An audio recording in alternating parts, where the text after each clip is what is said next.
ja cilvēki ir pagājuši pāris dienas pēc traģiskā notikuma bērnu slimnīcā, pēc brutālā, pretlikumīgā vecāku aresta, viņi tagad, paldies Dievam, ir izlaisti. Bet kāds ir sausais atlikums no visu šī stāsta?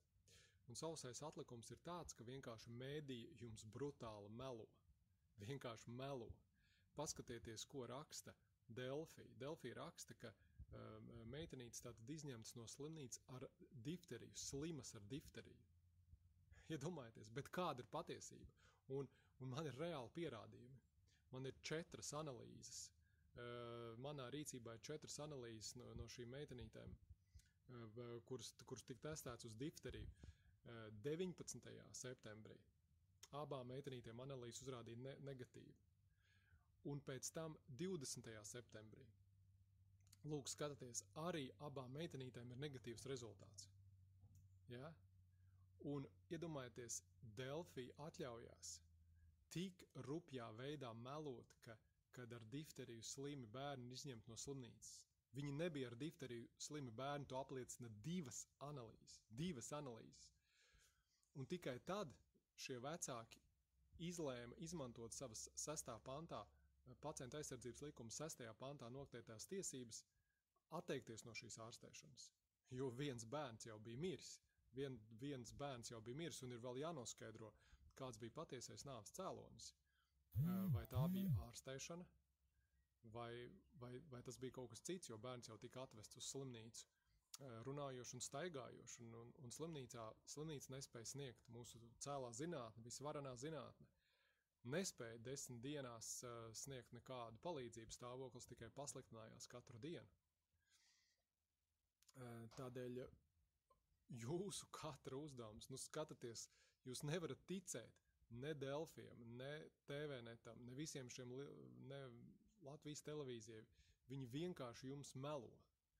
Es pilnīgi saprotu arī tos cilvēkus, kuri pakļaujās šiem brutālajiem televīzijas un mainstream meliem, un ja viņi lasa, ka cilvēki ar difteriju slimus bērnus, kas ir, teiksim, tiešām pietiekoši nopietna slimība, infekcija, un viņus nevarētu izņemt no slimnīcas, un viņus tiešām būtu nepareizi, ja tādi aplipinātu arī citus cilvēkus un citus bērnus pareizi. Bet tā nebija tā situācija, pilnīgi tā nebija tā situācija, un līdz ar to arī policija, viņiem taču vajadzēja to zināt, bāriņtiesai taču vajadzēja to zināt, kā viņi varēja nezināt, ka bija dubultas negatīvas analīzes tieši dienās pirms vecāki izlēma atteikties no tālākas ārstēšanas.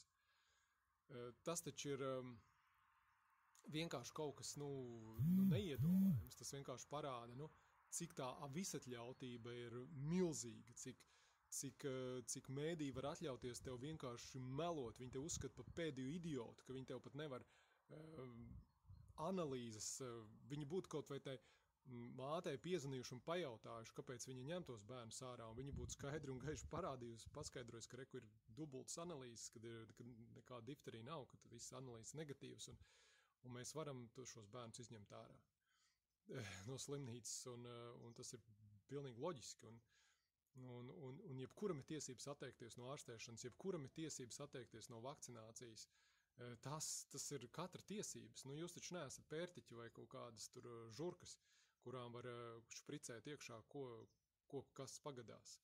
Bet redziet, vara grib, lai mūs par tādiem uzskatīt. Viņi grib mūs par tādiem padarīt.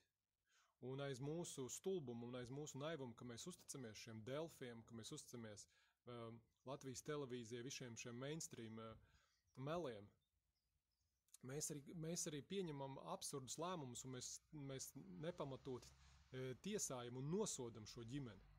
Lai arī patiesībā viņi rīkojās tiešās rūpēs par saviem bērniem. Un es būtu rīkojies tieši tāpat, un es domāju, tūkstošiem ģimeņu Latvija arī būtu rīkojušās tieši tāpat, jo mēs neusticamies. Nelielajai farmai, mēs neusticamies valdībai, mēs neusticamies slimnīcām, mēs neusticamies ārstiem, kas rekomendē visu šīs lietas. Tādēļ mūsu katra uzdevums ir vienkārši stāvēt par savu patiesību un stāvēt par savām tiesībām, stāvēt par mūsu tiesībām izvēlēties un atteikties no ārstēšanas. Un atcerieties, tās ir mūsu tiesības atteikties no jebkādas ārstēšanas, no jebkādām manipulācijām, ko mums uzspiež. Un šajā situācijā mēs redzam, ka īstie noziedznieki ir policija. Viņi ir safabricējuši šo lietu. Viņi nav ņēmuši vērā šīs analīzes un šo reālo situāciju. Īstie noziedznieki ir mēdīji. Viņi jums vienkārši meloja brutāli, visbrutālāk meloja, kā vien var melot cilvēkiem. Un vai viņi tagad atvainosies? Kāda būs atbildība policistiem par šo te lietas safabricēšanu? Kāda būs mēdīju atbildība? Viņi jums neatvainosies, viņi jums turpinās melot. Un tādēļ esiet pret viņiem skarbi. Esiet pret viņiem, prasiet no viņiem atbildību, prasiet no viņiem skaidrojumus. Un dariet to skarbi. Viņi nav tie, kas nāk šeit, kas šo visu dara labos nodomos. Mēs redzam, kas notiek Lietuvā un Igaunijā. Tur notiek tieši tādas pašas kampaņas, kad vēlas uzspiest to, ka nevakcinētiem bērniem grib atņemt apmaksāto valsts medicīnu. Jā, tādas ir tās rūpes par bērniem, mūsu valdība rūpes par bērniem, viņi grib atņemt nevakcinētiem bērniem bezmaksas medicīnu. It kā vakcīna būtu 100% droša. Nu nav tādas 100% drošas vakcīnas. Nav tādas 100% droša un rezultātu garantējoša ārstniecības metožu. Nu nav tādu. Un tieši tādēļ ar likumā ir tas 6. pants, ka katram ir tiesības atteikties no ārstēšanas. Jo nav nevienas pasaulē tādas zāles, kas dod 100% garantiju. Tas, kas ir 100% garantēts, tas ir riski uz blakus efektiem. Tur tikai var mērīt, cik tas risks ir liels pie katra gadījuma.